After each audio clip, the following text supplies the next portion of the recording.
$4.4 million. That is what one stolen password cost, and a zero-trust architecture would have stopped it at the door. 5,500 miles of fuel pipeline went dark, gas lines stretched down the East Coast, and it all started with a single login in May of 2021. A ransomware crew called DarkSide logged into the Colonial Pipeline network through one old VPN account with no second factor. And there is one thing that login should have hit and did not: a checkpoint most networks still are not running. Stay with me, because by the end you will know exactly what that missing checkpoint was. Hey everyone, Erica here. And notice what actually failed, because the exam lives on this distinction. The flaw was not really the weak password. The flaw was that the network handed out trust based on location. Get inside the wall, and the whole interior treats you as family. That is the old castle and moat design. One hard perimeter on the outside, a soft, trusting interior on the inside. For 30 years, that was just how enterprises were built. The firewall was the wall, and everything behind it was assumed friendly. And that model is exactly what Objective 1.2 is asking you to retire. Today we go deep on Zero Trust, the architecture built for a world where you assume the attacker is already inside the wall. We define the two planes, draw the request flow, phone in an expert, and watch a policy actually deny a request in a live terminal. I am Fenrir, and let me challenge the name before anyone accepts it. Zero Trust does not mean trust nobody. It means grant nothing implicitly. Every request earns its access on the spot, and sitting inside the network buys you absolutely nothing.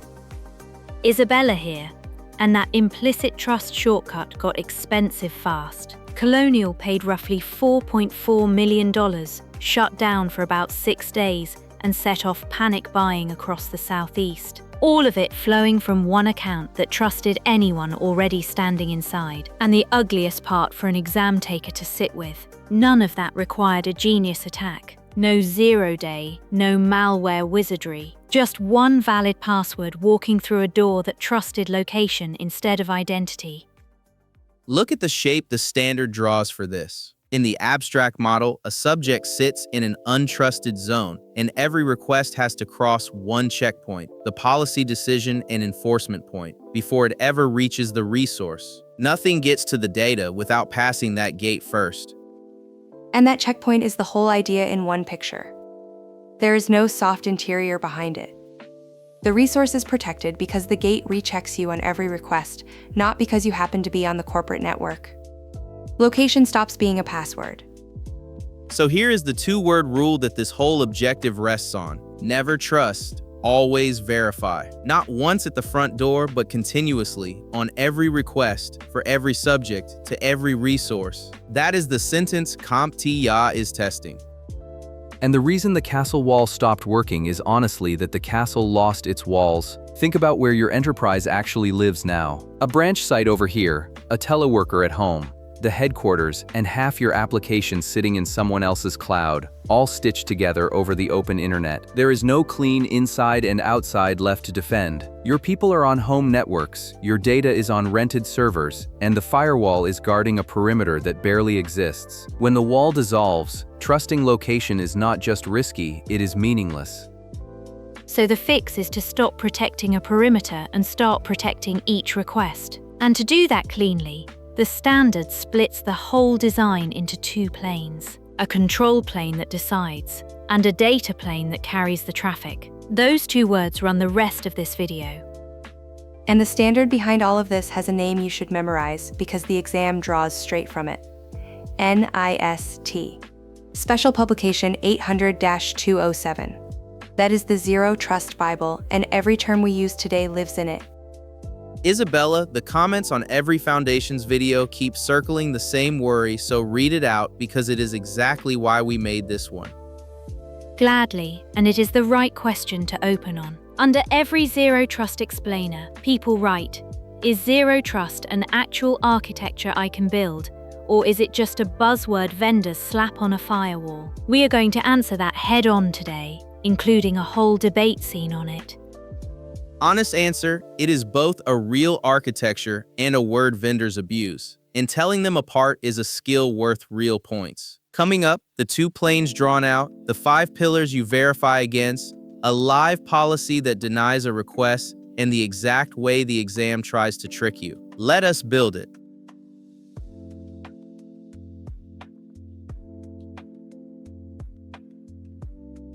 So let us build the machine that replaces the castle wall, because this is the diagram the exam quietly builds half its zero trust questions on. NIST 800-207 splits zero trust into two planes, and keeping them straight is the single most testable idea in this whole objective.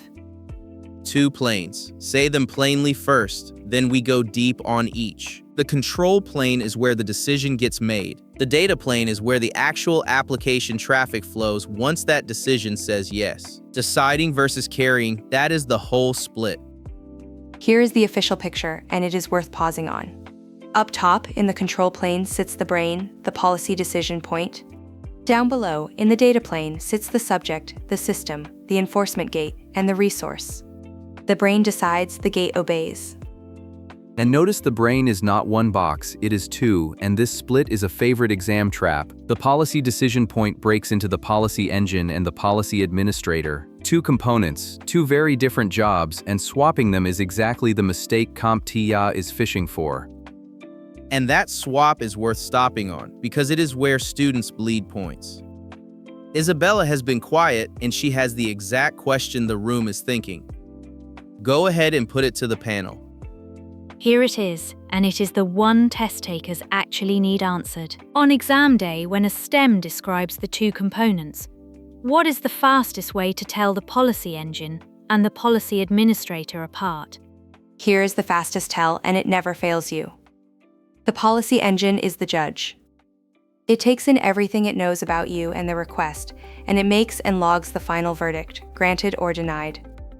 The engine does not touch a cable. It just renders judgment and writes it down. And the policy administrator is the bailiff who carries out the sentence. Once the engine says grant, the administrator actually establishes the communication path. If the engine says deny or later changes its mind, the administrator is what tears the path down. It executes, it does not decide. Judge and bailiff, that pairing is going to save you on exam day. The engine decides and logs. The administrator opens and closes the door. If a question asks who makes the decision, that is the engine. If it asks who enforces or sets up the connection, that is the administrator.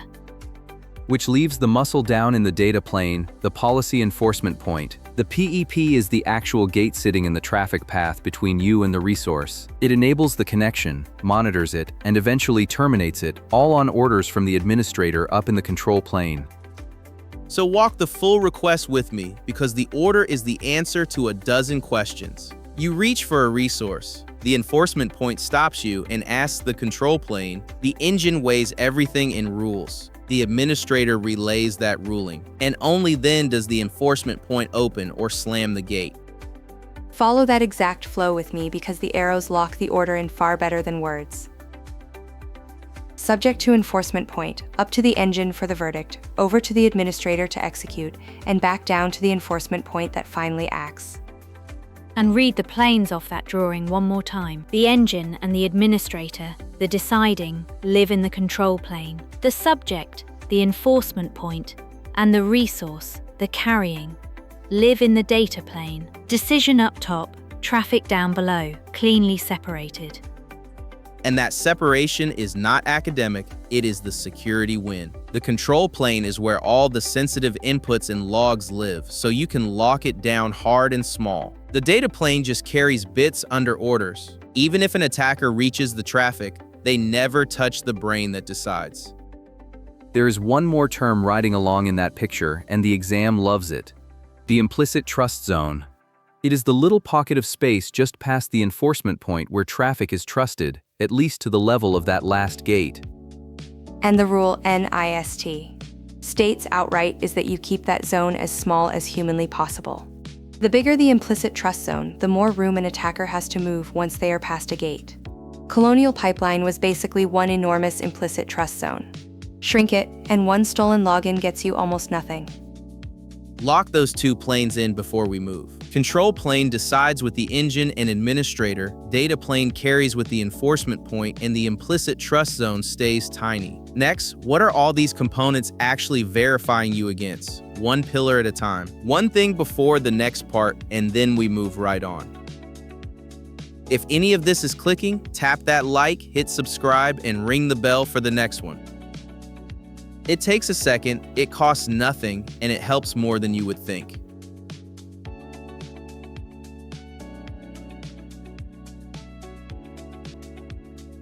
So the enforcement point stops every request, and the engine decides. But decides based on what, exactly? This is where zero trust gets practical, because the government agency that has to actually build this laid out the answer as 5 pillars. And this is worth showing you for real, because it is a live, official source, not a slide I made up. This is CISA, the Federal Cyber Agency, and their Zero Trust Maturity Model. This exact page is where the 5 pillars and the maturity stages come from. 5 pillars, and you should be able to name them cold. Identity, devices, networks, applications and workloads, and data. Every access decision the engine makes is really a question across those 5 things at once. Start with identity because it is the pillar Colonial failed on. Identity asks who or what is making this request, and it demands strong proof. This is where multi-factor authentication and what the exam calls adaptive identity live. Adaptive means the proof required scales with the risk of the request. Then devices, because a valid user on a compromised laptop is still a threat. The device pillar asks, is this endpoint known? Is it patched? Is it healthy? Before it trusts anything the user does. A jailbroken phone and a fully patched work laptop do not get the same access, even with the same login. Third pillar, networks, and this is the one that would have contained Colonial. Instead of one flat network where everything can reach everything, you microsegment. You carve the network into tiny zones with an enforcement point between them, so a foothold in one segment cannot spread to the next. Wait, is microsegmentation really different from just old-school VLANs and subnets? Feels like the same thing with a shinier name. Fair challenge, and the difference is the exam answer. A VLAN still grants implicit trust inside the segment. Anyone in the subnet is trusted. Microsegmentation pushes the boundary down to the individual workload and re-verifies at each hop, so being on the same segment earns you nothing. It is the two-plane model applied down at the network layer. Fourth pillar, applications and workloads. You stop assuming an app is safe just because it lives inside the data center. Each application authenticates its callers and gets protected in its own right, which is why an internal service now demands a token instead of trusting whatever machine connected to it. And the fifth pillar is the one everything else exists to serve: data. Classify it, encrypt it, and control access to it directly because the data is what the attacker is actually after. Protect the other 4 pillars perfectly and leak the data anyway, and you have accomplished nothing. Let me stack all 5 on the board so they live as a picture, not a list you will forget on question 14. Identity, devices, networks, applications, and data, each a column you verify against on every request. And there are 3 phrases CompTIA drops right into the control plane on this objective, so bank them now. Adaptive identity, which we already met, means the proof scales with the risk. Threat scope reduction is just a formal name for shrinking the blast radius, which is what microsegmentation does. And policy-driven access control means the engine decides from written policy, not a human's gut.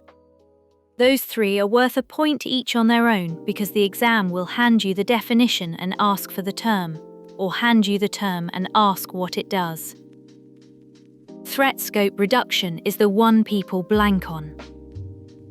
It is not a new mechanism, it is the goal. Keep the damage from any single compromise as small as possible. And here is the honest part about doing this in the real world, which the exam also tests. You do not flip a switch and become zero trust overnight. CISA lays out a maturity path. You move from traditional to initial to advanced and finally to optimal, one pillar at a time. Which is the grown-up answer to the vendor hype. Zero trust is a journey across 5 pillars and 4 maturity stages, not a product you buy on Tuesday and finish installing by Friday. Hold that thought, because whether the hype is real is our next scene, and the panel is about to fight about it. So that is what all these components verify against. 5 pillars checked continuously, with microsegmentation shrinking the blast radius on the network. Next, the fight worth having. Is any of this real engineering, or just a sticker vendors put on the same old box?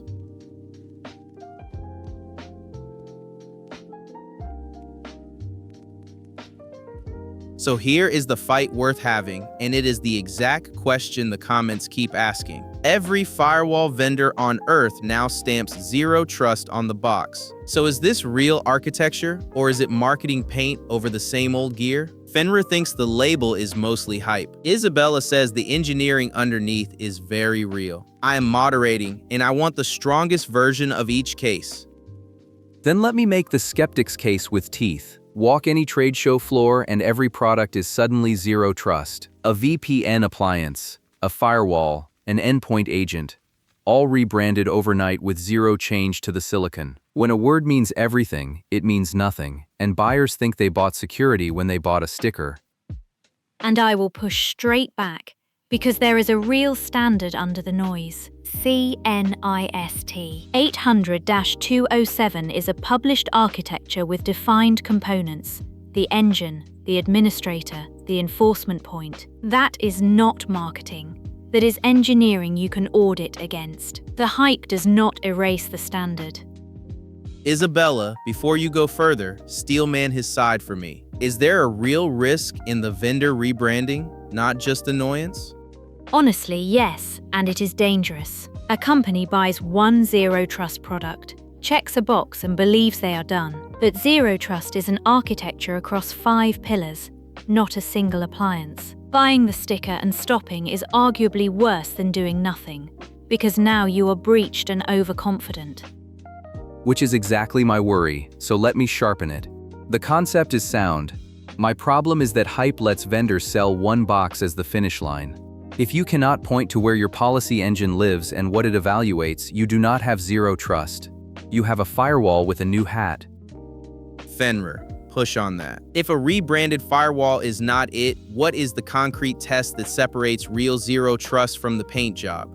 The test is per request verification against identity, device, and context, decided in a control plane you can actually name. If access is still granted because someone is inside the network, it is not zero trust, no matter what the invoice says. Show me the decision point, or it is a sticker. And that test is my whole point, so we are closer than it sounds. The architecture is real and testable. The word is abused.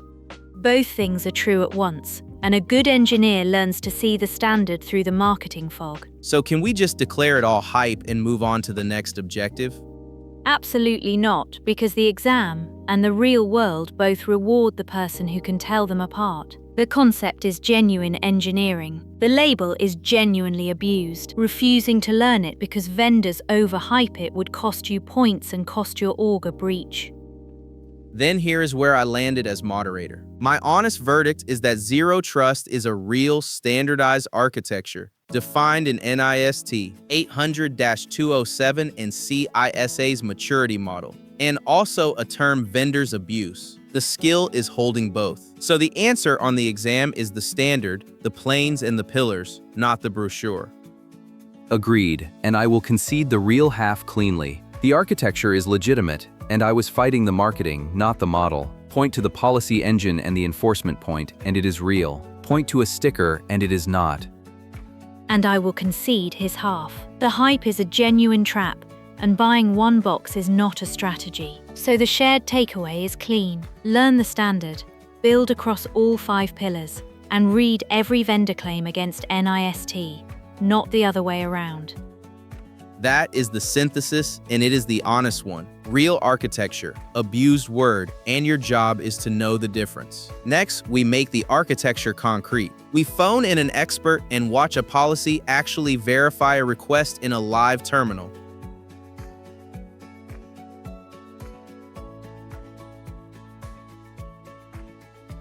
So we have the 2 planes and the 5 pillars. But the piece that makes it zero trust and not just a fancy login is that the verifying never stops. It is continuous. on every request. Chris, you have been holding the question the comments keep asking on exactly this. Put it to our guest and get her on the line. Gladly, because it is the perfect thing to ask her.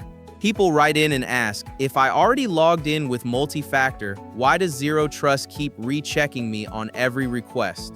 Let me bring in Professor Sato, who builds these policy engines for a living. Happy to be here. And that question cuts right to the heart of it. A login is a single moment in time. It proves who you were at 9 a.m. It says nothing about what your device is doing at 11 or whether your account got hijacked at noon. Zero Trust treats every request as its own question because trust decays the second you look away.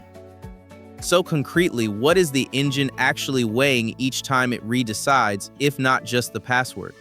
The standard calls it the trust algorithm, and it pulls from 5 streams at once. The request itself, your history as a subject, the health of the device you are on, the resource's policy requirements, and live threat intelligence and logs. It weighs all 5 and returns one answer, allow or deny. And that is such a clean picture, because you can see there is no single password gate. 5 different inputs feed the engine, and any one of them going bad can flip a yes to a no mid-session. Your login was fine, but your device just failed a health check, so access drops. Exactly, and let me make it real because you can watch this happen in a lab. Everything I am about to show runs on local virtual machines we own purely for teaching. First, the simplest thing people miss. In Zero Trust, deny is a normal, healthy answer, and it gets logged every time. So even a valid user gets denied there, purely because the device is unknown. That is the device pillar doing its job in real time. Right. Now watch what the resource itself demands, because this is where the perimeter mindset finally dies. In Zero Trust, the application does not care what network you came from. It demands a short-lived token that proves the engine already approved you. Reach for it without one, and the enforcement point rejects you flat. And that is the whole idea in 2 commands. Being inside the network bought you nothing. The first request came from the same machine and got a flat rejection. Only the request carrying an engine-approved token got through the gate. Can we also see the identity side, where the service itself has to prove who it is, not just the human?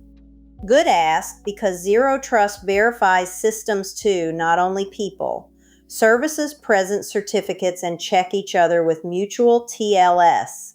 If a caller's certificate does not validate against the trusted authority, the connection dies before a single byte of data moves. And the last piece is the network pillar made literal. Microsegmentation is really a default deny rule between workloads. The web server may talk to the app tier and nothing else. Everything not explicitly allowed is dropped, so a foothold in one box hits a wall on its very first lateral step. And notice how the network pillar and the identity pillar just teamed up right there. Even if an attacker had a valid token, the segmentation rule would still block them from any tier they are not explicitly allowed to reach. 2 independent checks, both of which have to pass. That layering is the whole reason one stolen credential stops being game over. So put a bow on it for the exam takers, because you just showed the whole model running. Here it is. Every request reevaluated against 5 inputs, deny as a normal logged outcome, resources demanding tokens instead of trusting location, services proving identity with certificates, and default deny segmentation between workloads. That is Zero Trust doing its actual job, not a sticker. Thanks for having me. That landed the whole thing, Professor Sato. Thank you. The verifying never stops, and location never gets you in. Now let us make sure the exam can never trick you on any of it.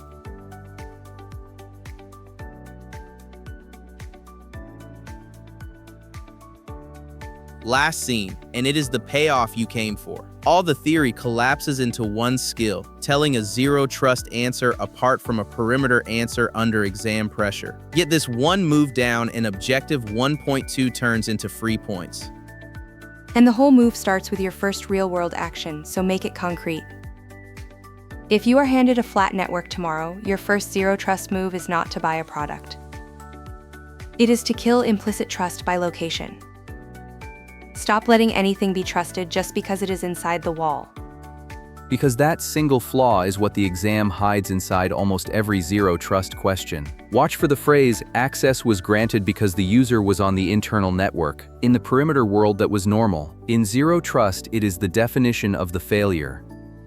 So let me lay the two models side by side, because CompTIA writes questions right on this seam. In the perimeter model, you trust once, at the edge, and then you roam free inside. In zero trust, you verify on every request, and you roam nowhere for free. Same words, opposite worlds.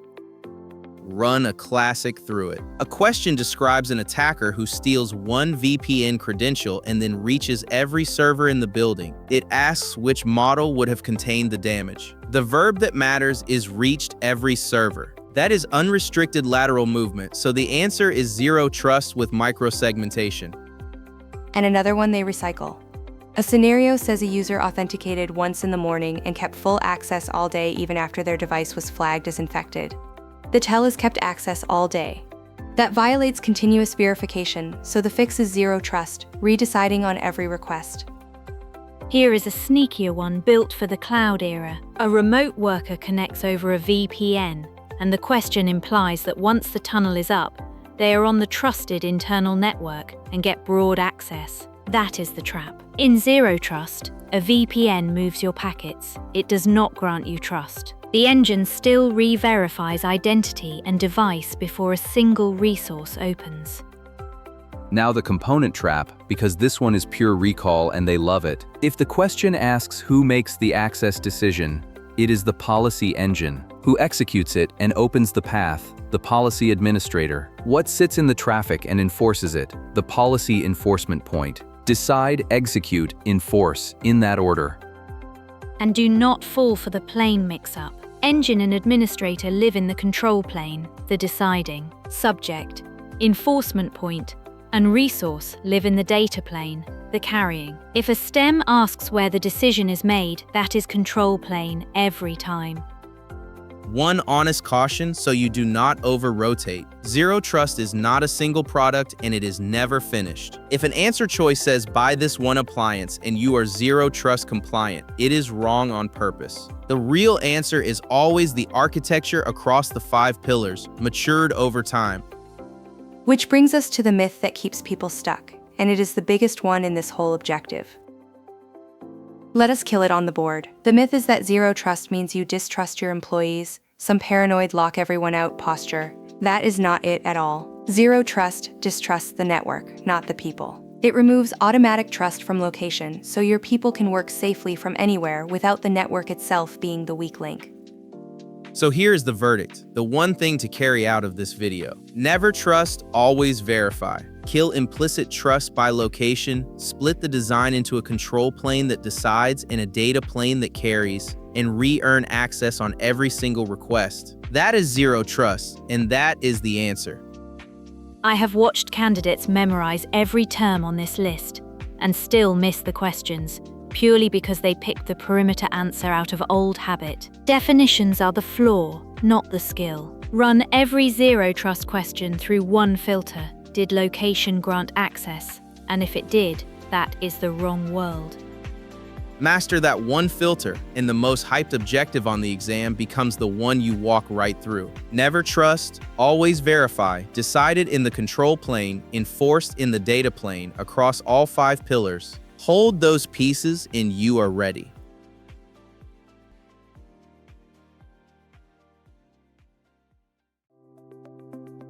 The whole episode in one breath. Never trust, always verify. Kill trust by location, and re-earn access on every request in a control plane that decides and a data plane that carries. The piece I would not let fade is the 3 components. Engine decides and logs. Administrator executes. Enforcement point is the gate. Decide, execute, enforce, and you own the recall questions. And here is the hook for next time. It is the one honeypot trick that catches an intruder the moment they touch it, when we take zero trust into the physical world. And send this to the one coworker who still thinks a VPN makes them safe inside the network. Location is not trust, and that single line is the whole objective. Master this one, and future you treats Objective 1.2 as free points on exam day. Hit like and subscribe so this free series keeps building toward your pass, and your practice questions are on the CERT site. Here's the one to leave in the comments. Think about the last place you worked and tell us honestly, was that network zero trust or a Castle One stolen password from a very bad day? You do not need motivation, you need a schedule. Go set it. I have to admit, Chris made that look easy. Solid 9 out of 10. This is Professor Erica. Thanks for watching and signing off.